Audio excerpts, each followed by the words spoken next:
Budget 2025 में 1 फरवरी से भयंकर महंगा होगा सोना और चांदी।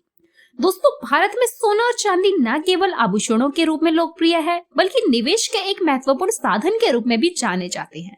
हर साल बजट की घोषणा के साथ लोग इन कीमती धातुओं पर लगने वाले करों और शुल्कों में संभावित परिवर्तनों की प्रतीक्षा करते हैं। 1 फरवरी 2025 को प्रस्तुत किए जाने वाले आगामी बजट के संदर्भ में बाजार में अफवाहें फैल रही हैं कि सोना और चांदी की कीमतें भयंकर रूप से बढ़ सकती हैं। दोस्तों, बजट 2025 के संदर्भ में सोने और चांदी की कीमतों पर पड़ने वाले संभावित प्रभावों का आज हम विस्तृत विश्लेषण करेंगे। हम ये भी समझाएंगे कि ये कीमती धातुएं भारतीय अर्थव्यवस्था और समाज में क्यों इतनी महत्वपूर्ण भूमिका निभाती हैं और बजट में किए जाने वाले बदलाव किस प्रकार इनकी कीमतों को प्रभावित कर सकते हैं। दोस्तों, बजट 2025 के संदर्भ में सोने और चांदी की कीमतों पर पड़ने वाले संभावित प्रभावों का एक संक्षिप्त अवलोकन है।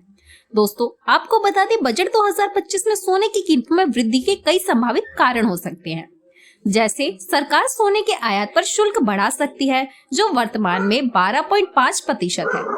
यदि ये 15% तक बढ़ जाता है तो सोने की कीमतें सीधे वृद्धि होगी।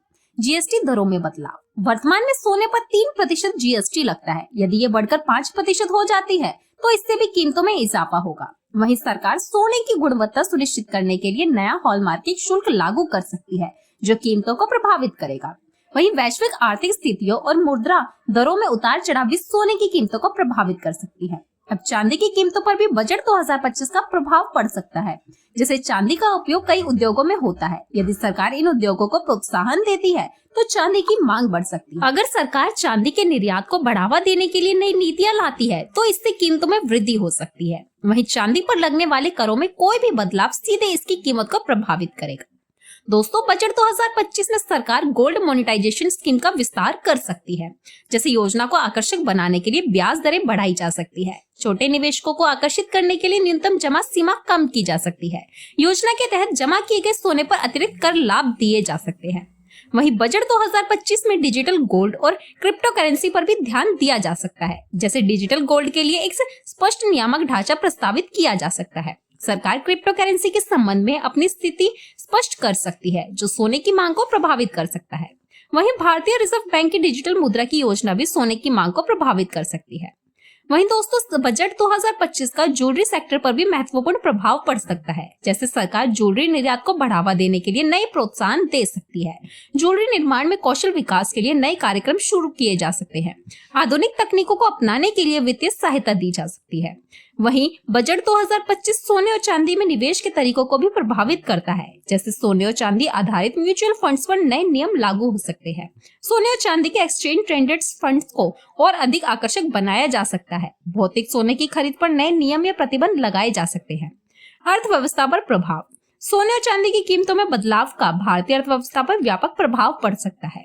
जैसे सोने की कीमतों में वृद्धि मुद्रास्फीति को बढ़ा सकती है। वहीं सोने के आयात में कमी से विदेशी मुद्रा भंडार पर दबाव कम हो सकता है।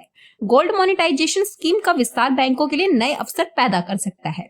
इसका उपभोक्ताओं पर प्रभाव पड़ेगा। बजट 2025 के बाद सोने और चांदी की कीमतों में बदलाव का उपभोक्ताओं पर सीधा प्रभाव पड़ेगा। दोस्तों, भारतीय शादियों में सोने की मांग प्रभावित हो सकती है। लोग अन्य निवेश विकल्पों की ओर रुख कर सकते हैं। ग्रामीण क्षेत्रों में जहां सोना एक महत्वपूर्ण संपत्ति है, आर्थिक गतिविधियां प्रभावित हो सकती है। अंतर्राष्ट्रीय व्यापार पर प्रभाव। बजट 2025 में सोने और चांदी के संबंधित नीतियों का अंतर्राष्ट्रीय व्यापार पर भी प्रभाव पड़ेगा। जैसे भारतीय ज्वेलरी निर्यात की प्रतिस्पर्धात्मक प्रभावित हो सकती है। सोने के आयात पर प्रतिबंध व्यापार संतुलन को प्रभावित कर सकता है। भारत की नीतियां वैश्विक सोने और चांदी के बाजार को प्रभावित कर सकती है। भविष्य की संभावनाएं। बजट 2025 के बाद सोने और चांदी के बाजार में कुछ दीर्घकालीन प्रवृत्तियां देखी जा सकती है। जैसे भौतिक सोने से डिजिटल गोल्ड की ओर बढ़ता रुझान, सतत खनन और रिसाइकलिंग पर जोर, नए प्रकार के सोने और चांदी आधारित उत्पादों का विकास। दोस्तों, ये वीडियो